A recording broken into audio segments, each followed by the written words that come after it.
Já diz a Bíblia, parcialidade não é bom. E o que é ser imparcial? Conforme o dicionário Aurélio, ser parcial, dentre a abrangência do seu significado, é o que não julga ou não opina com isenção, injusto. Sou evangélico e pastor, e talvez você, como eu, seja um telespectador do programa Jornal do SBT, apresentado frequentemente pelos jornalistas Josival Peixoto e pela Raquel Sherazade. Ambos muito bons. Aliás, eu gosto de assistir esse noticiário devido à clareza e à veracidade dos conteúdos divulgados, bem como dos comentários dos seus apresentadores, sempre procurando serem imparciais na forma de se expressarem quanto ao assunto que falam. Porém, eu tenho uma crítica a mencionar sobre o comentário feito pelo Josival no programa do dia 7 de fevereiro de 2013, quando ele, no conteúdo de sua fala, cita a classe de pastores e associa-os à prática de estelionatários, dizendo que estes são milionários e andam de avião. Eu concordo com o Josival em relação a muitos pastores e líderes que vivem uma vida nesse sentido, ou nesse estilo.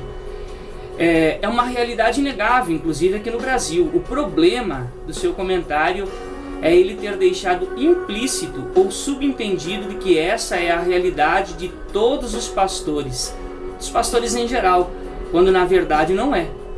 Num país como o nosso, que historicamente os evangélicos sofrem preconceito, é perigoso um jornalista sério e inteligente como o Josival deixar tal mensagem nas suas palavras. Ele foi parcial no seu comentário, se é que ele não é em relação aos evangélicos e pastores. Será que ele desconhece a realidade dos pastores na sua grande maioria? Eu diria talvez 25% em números, definido em números, 95% deles são homens assalariados, com uma média nacional de 2 a 3 salários mínimos, que a propagação de fortunas e patrimônios nababescos se restringe a uma meia dúzia. O que falar do trabalho de homens e mulheres sérios que, comprometidos com a seriedade do Evangelho, se dedicam dia e noite, disponíveis 24 horas, que muitas vezes levantam na calada da noite para orar, para atender um telefonema pedindo socorro e ajuda, quando não solicitado pela pessoa para ele se fazer presente ali a fim de resolver um problema de qualquer ordem. Pastores que se dedicam ao estudo diário, preparação de sermões, consagração de suas vidas, que visitam hospitais, orfanatos, presídios, asilos, lar de idosos, que sobem um morro, vão na periferia, na favela, que trabalham entre os humildes, entre os pobres, que estão onde o poder estatal não vai.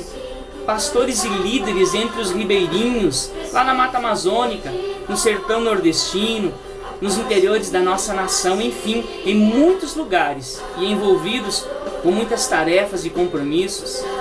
Esses homens, no geral, eles têm famílias e têm que dividir suas atenções com suas esposas e filhos com todo esse trabalho. É injusto deixar implícito que pastores são homens desejosos de ganhar dinheiro, dinheiro e dinheiro.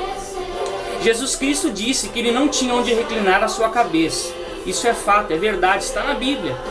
Mas ele não disse que para ser um pastor ou líder autêntico de sua obra, eu teria que morar debaixo da ponte.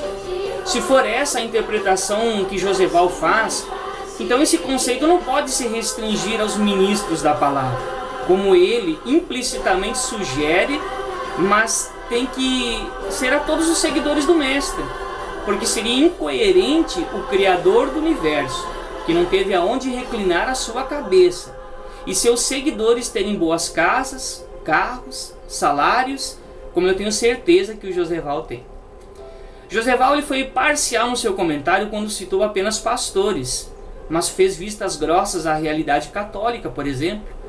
É declarado em relação, por exemplo, ao Papa, o representante de Cristo na Terra, ele só anda de avião, carro blindado e é cercado de seguranças. E o que fala do patrimônio da Igreja Católica? O seu império, que é o Vaticano e muito mais. É temeroso mexer com ele, não é verdade? Será que é porque o Brasil ainda é a maior nação dessa religião no mundo?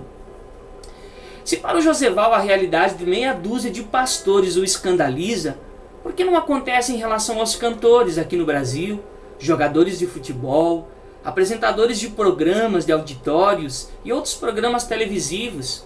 Muitos deles, não todos, diga-se de passagem, eles ganham milhares, eles ganham milhões para não acrescentarem nada, exceto músicas e programas que são verdadeiramente um lixo cultural.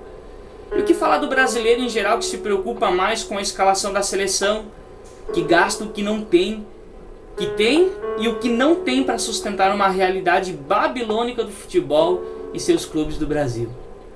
Se mexer com isso, vai mexer com a opinião pública, e é perigoso mexer com isso. Para terminar, eu quero ressaltar que eu admiro muito o Joseval, admiro a Raquel e admiro o programa. Eu sou um telespectador, como já mencionei acima, eu sou assíduo e continuarei a ser, afinal, assim como é o perfil do programa, inteligente e com senso crítico, eu também. Eu sou e não abro mão de pensar, de analisar e expressar, se necessário com crítica, aquilo que não concordo ou aquilo que é distorcido e é mal informado.